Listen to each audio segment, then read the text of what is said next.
y a de multiples rendez-vous aujourd'hui autour de cette thématique-là. En lancer un nouveau, c'est prendre un risque. Alors comment on arrive à aller au-delà de ce risque, et qu'est-ce que sont les ingrédients qui vous ont permis d'être ici et donc de témoigner d'un succès? Alors l'ingrédient principal, c'est l'idée d'aimer les gens en fait. Donc on a fait un événement parce qu'on aime les gens qu'on rencontre. En fait, moi je pars du principe que j'aime les gens que je rencontre a priori. Donc c'était l'idée d'un événement où les gens qui se rencontrent ont cette idée a priori d'aimer les gens qu'ils vont rencontrer. Des humanistes qui ont l'humanité dans les gènes. Oui, c'est ça, c'est l'idée de faire quelque chose pour les autres et pas pour soi en fait. Alors comment on arrive à convaincre X, vous allez nous le dire, centaines de personnes, d'aller dans les montagnes et de réfléchir à toutes ces problématiques?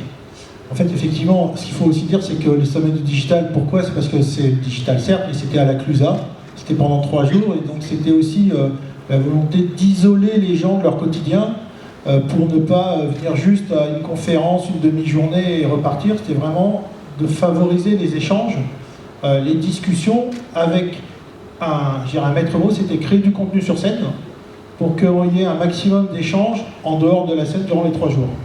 Bon, alors cette promesse-là, elle existe partout. Enfin, je vais me faire un peu l'avocat du diable. Alors quel a été le processus gagnant, performant, qui a permis, alors effectivement, votre réseau, le fait que vous puissiez avoir une promesse et que en incarnant cette promesse, vous alliez certainement convaincre des gens. Mais comment on entretient cette envie-là pour qu'in fine les gens s'inscrivent et payent? On l'a créé et on l'entretient avec deux éléments clés qui sont faire parler les gens qui vont intervenir avant l'événement pour leur expliquer pourquoi les autres devraient venir, leur faire expliquer pourquoi ils devraient venir. Et ça, c'était du contenu. Et donc on a produit beaucoup de contenu, et Bruno va en parler. On a beaucoup de contenu avant même l'événement qui donnait l'idée qu'il allait se passer quelque chose de différent. En fait, on a mélangé presque les participants et les speakers, les conférenciers, parce qu'à un moment donné, ils étaient tous amenés, en étant, pour certains, déjà des auteurs des éditions Kawa. On a été les voir pour faire des interviews vidéo.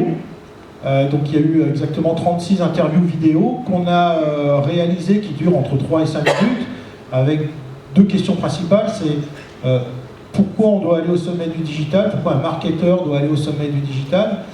Et puis comme c'était les speakers, c'est qu'est-ce qu'eux allaient proposer sur scène. Et la plupart ont tous répondu qu'en fait ils y allaient aussi pour apprendre. Donc en fait, même s'ils étaient speakers, ils venaient aussi pour eux, pour recevoir. Donc la mécanique qu'on a mis en place, c'est au moins 3 à 4 mois en amont, on a créé du contenu sur l'événement à travers les interviews des speakers. Et en fait, ça a permis de créer une communauté d'ambassadeurs avant même l'événement. C'est-à-dire qu'en fait, généralement, on pense que l'événement, on va créer de la conversation a posteriori. Et en fait, nous, on a créé de la conversation avant l'événement. Et on a créé la communauté qui s'est retrouvée sur l'événement.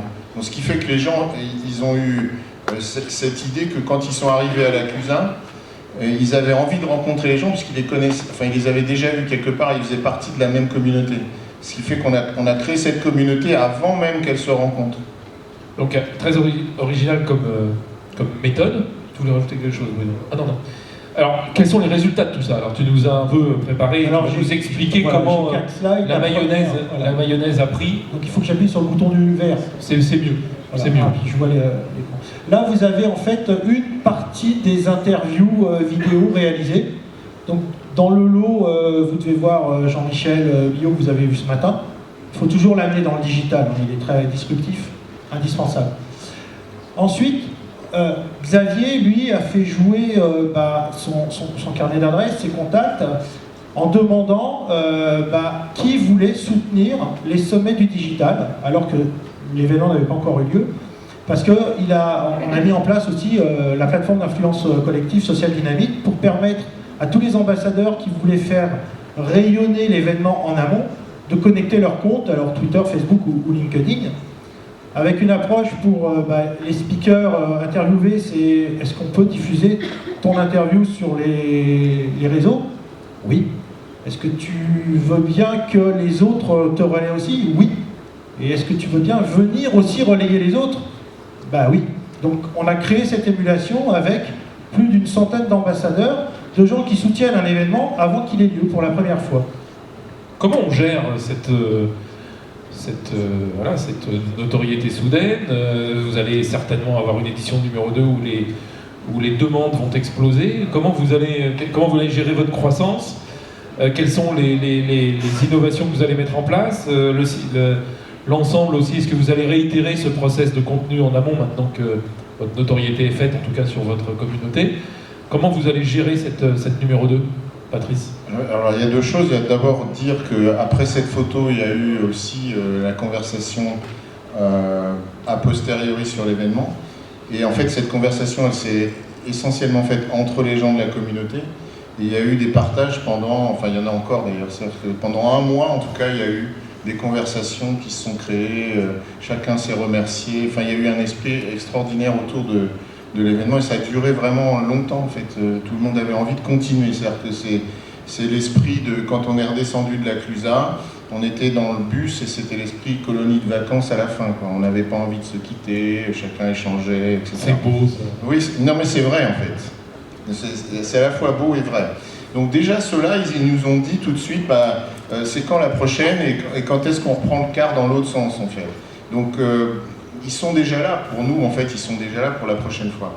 Mais c'était vrai aussi des partenaires, parce que j'ai aussi géré les partenariats d'événements.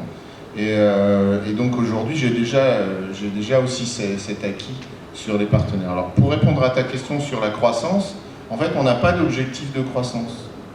C'est l'idée qu'on va peut-être être un petit peu plus nombreux, mais c'est plutôt un objectif de créer de la rareté.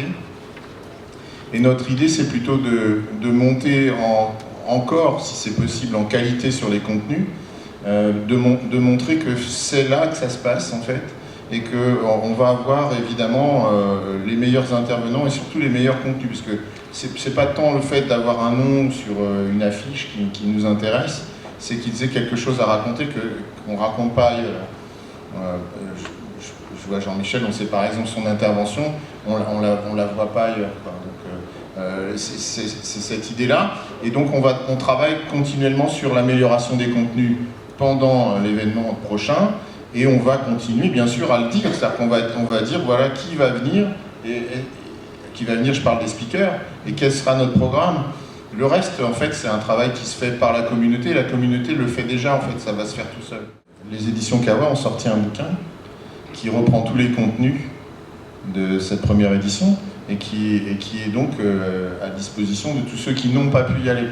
Et je pense que le digital va aussi nous permettre de diffuser les contenus pour ceux qui, malheureusement, ne pourront pas être avec nous à la Clusa l'année prochaine.